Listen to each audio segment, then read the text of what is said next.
And now, get ready to smile again with radio's home folks, Vic and Sade, written by Paul Reimer. Vic and Sade. It's brought to you by Procter & Gamble, the makers of Ivory Flakes. Ivory Flakes. With their gentle care, your clothes will give you up to twice the wear. Friends, Ed Hurley and Margaret McDonald are on vacation. Mrs. Lamont Johnson pinch hitting as your Ivory Flakes announcer. You know, last Saturday I took some youngsters on a picnic. Oh, boy, what a madhouse, but some fun. There were relay races, a potato race, and another one where you have to hop along in a sack. Well, there were prizes for the winners, of course, but I got to thinking the mothers are the ones who deserve the prizes. With active youngsters like that, it must be some trick to keep their clothes holding together. Well, that's where gentle Ivory Flakes come in. You know, children's clothes really benefit from Ivory Flakes care. In fact, children's nicer clothes give up to twice the wear. And your own clothes, friends, they'll give you up to twice the wear, too. While your rayon dresses will stay bright, your blouses gay, your lingerie silky. They'll stay that way as much as an extra season. Wash tests prove it.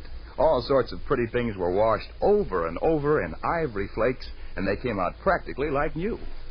But clothes that were washed the wrong way, with the wrong kind of soap, they came out faded, frayed at the seams. Another thing, friends, rayon stockings were tested. Strain tests were made. And they showed that rayons washed in Ivory Flakes last twice as long as those washed with the wrong kind of soap. Nightly Ivory Flakes care makes rayons fit better, too. So always use pure, mild Ivory Flakes. They're the flake form of baby's ivory soap. Well, now I realize sometimes your dealer may be out of Ivory Flakes, but he'll be getting more soon. So keep on asking. Remember, with gentle Ivory Flakes care, your blouses, rayon dresses, slips, they'll give you up to twice the wear. And now back to Vic and Sade.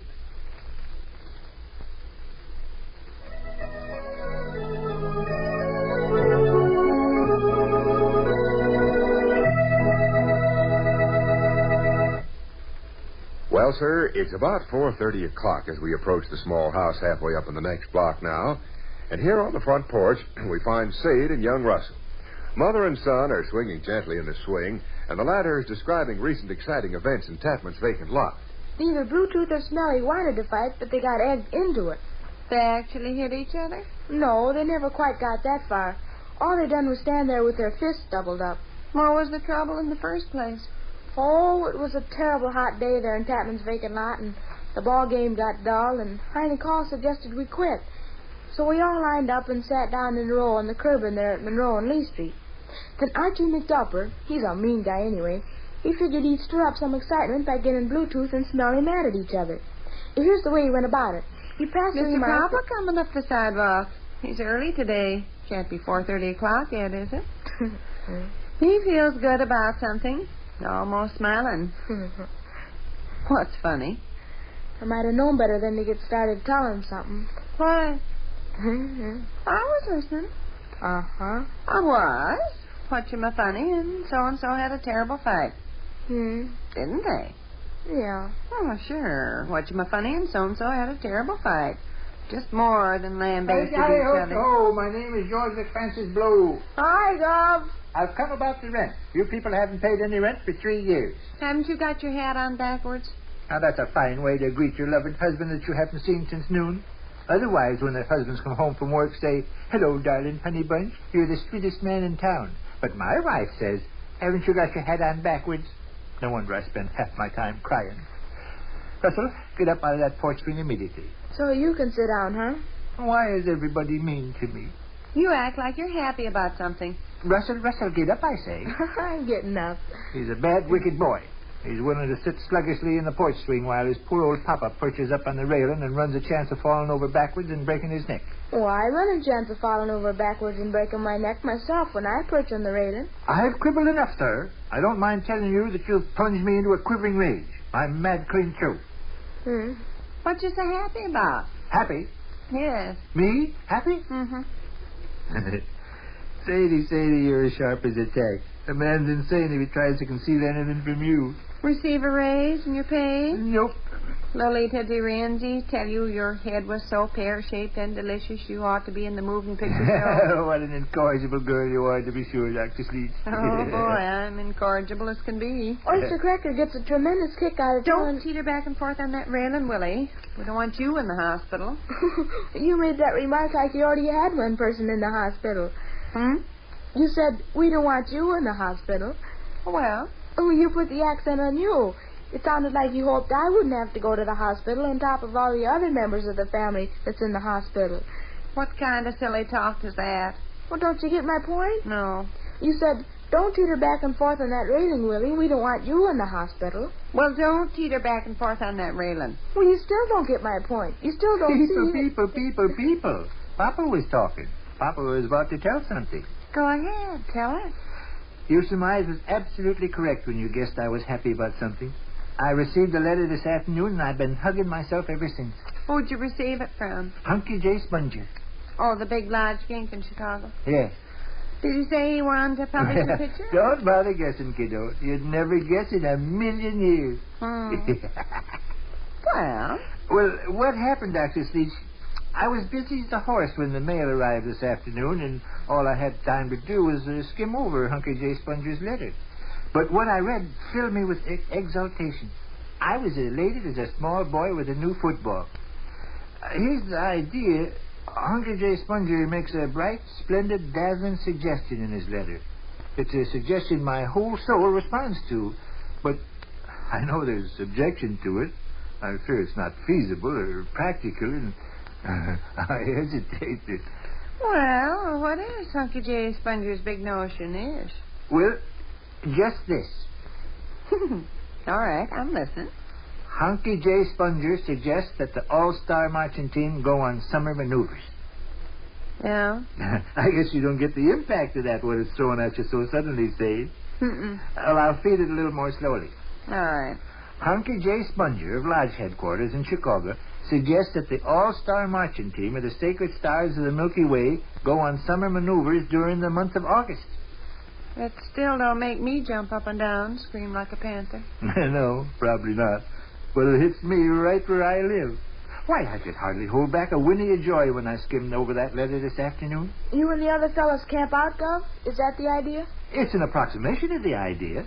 Hunky J. Sponger's thought was that such an enterprise would bring valuable publicity to the All-Star marching team. Yes, Russell, the term camping out serves just as well as the term summer maneuvers. You'd camp out with the other 9 guys that belong to the outfit and practice marching and work out Sure, different... practice marching. Practice marching all day long. Why, Hunky J. Sponger's even arranged for us to provide us with a tent. A regulation Chautauqua tent that accommodates 4 cots. Say. Where would you do your camping out? Dismal Seepage, Ohio. There's a plot of ground just outside the city limits that can be made available. No fooling. I've been hugging myself all afternoon. Oh, I know there must be objections to it. But just think. Me and all the boys on summer maneuvers for a whole month out underneath the open sky. Why, just the thought of it thrills me to my toes. An objection just occurred to me, Gov. Well, don't dig too deep for objections. You said the tent Hunky J. Sponger is willing to provide only accommodates 4 cots. 4 cots, yes. Well, there's 10 of you All-Star marching guys. What, 2 guys to a cot? 2 guys to a cot? We'd expect to rough it a little. Well, a cot is only made to accommodate 1 person, though. 2 persons in a cot is a horrible, uncomfortable hardship. And it wouldn't come out even anyway. The tent would have to accommodate 5 cots. Why? 10 fellas. I imagine we'd have ingenuity enough and inventive strategy enough to figure out some workable sleeping arrangements. Homer McDancy's in the hospital. What? You mentioned the other day one of the All-Star guys, Homer McDancy, V-sprained organs, in the hospital. Yes, you did. If he's in the hospital, he certainly won't be able to... He is in the hospital. That's right. Well, hey, maybe the objections will cancel each other. With Homer U. McDancy in the hospital, there'll be more room in the tent. Every dark cloud has a silver lining. Exactly. No, maybe this enterprise will work out. By George, I'd be the happiest man on the face of the earth. Hey, if such a Wildlife thing... First broke his foot. What? Wildlife First won't be able to march yet. He only broke his foot a few days ago when that fast passenger train hit him and knocked him clear thunder, over. I forgot about that. No, he can't march. Makes more room in the tent. What? Wildlife Flirt's not being there will make more room in the tent. Oh, that's right, Gov. Wildlife Flirch, though, is a good first lieutenant. I'd rather have him along on summer maneuvers than almost You're any of the mad at others. Robert and Slobbert Hank. Huh? I thought of another objection. Well, don't break any bones in your frantic efforts to think of objections. What was the objection you thought of? You're mad at Robert and Slobbert Hank. You wouldn't want them camping out with you. No, I wouldn't. They're big crooks. Make more room in the tent. What? Robert and Slobbert Hank not going on the summer maneuvers would make more room in the tent. You're not being impertinent, I hope, Russell, honey. No. I would advise you not to wax jocular with Papa. I would advise you not to... E.W. Smith is in jail. E.W. Smith is not in jail. Well, he steals so many horses, he's always... E.W. Smith is not in jail. E.W. Smith is not in jail. Oh, well, Ish, don't get mad. E.W. Smith is at liberty. I don't care. Make more room in the tent. What? Make more room in the tent if they got E.W. Smith in jail. See, with E.W. Smith in jail and Homer U. McDancy in the hospital and Robert and Slobbert Hank mad at you, there'd be so much room in the tent. I do not want to hear any further remarks about the amount of room in the tent. Gov, an objection that just occurred to Well, save me. it. Well, it's a pretty good objection. I said save it. Here's your seat in the porch suite. Where are you going? Mike me Suffer's basement. Put you indoor horseshoes? Yeah. It won't be long till supper. We're going to eat early. Well, send Russell over after me. I did have a good, solid, substantial objection, Mom. What was it? The paper stated the other night that the temperature in Dismal Seaford, Ohio rises to 115 degrees almost every day in August. Oh, And there's over 80 mosquitoes to the square foot of air. goodness. I don't imagine Gov would want to camp out under those conditions. No. Heck, look at Gov walk along. His shoulders sag down and he's got no pep. He looks dejected as a horse. Yeah, just a few minutes ago he was laughing and joking and strutting up the sidewalk and jolly as my shoe. Stuff happens, don't it, Mom? Yes, it does. Stuff happens.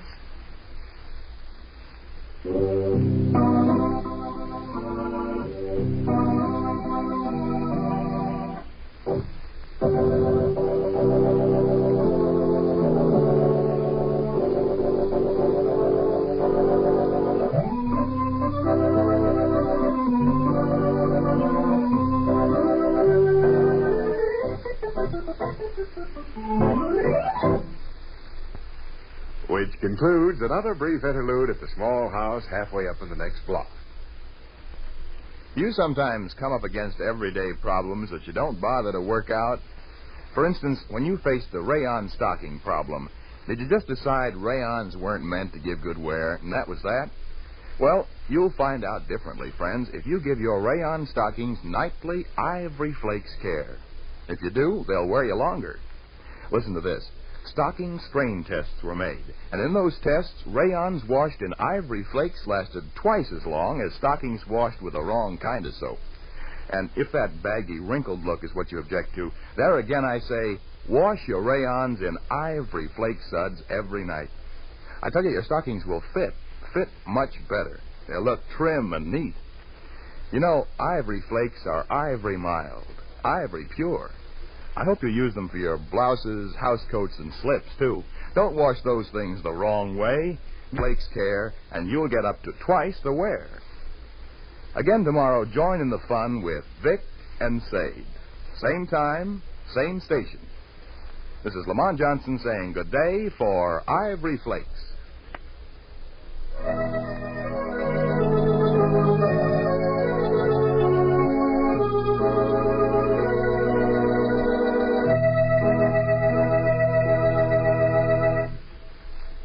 Say, neighbor, don't let down. The war isn't over. Save used fats. Every drop counts. Save, turn in used fats. This is the National Broadcasting Company.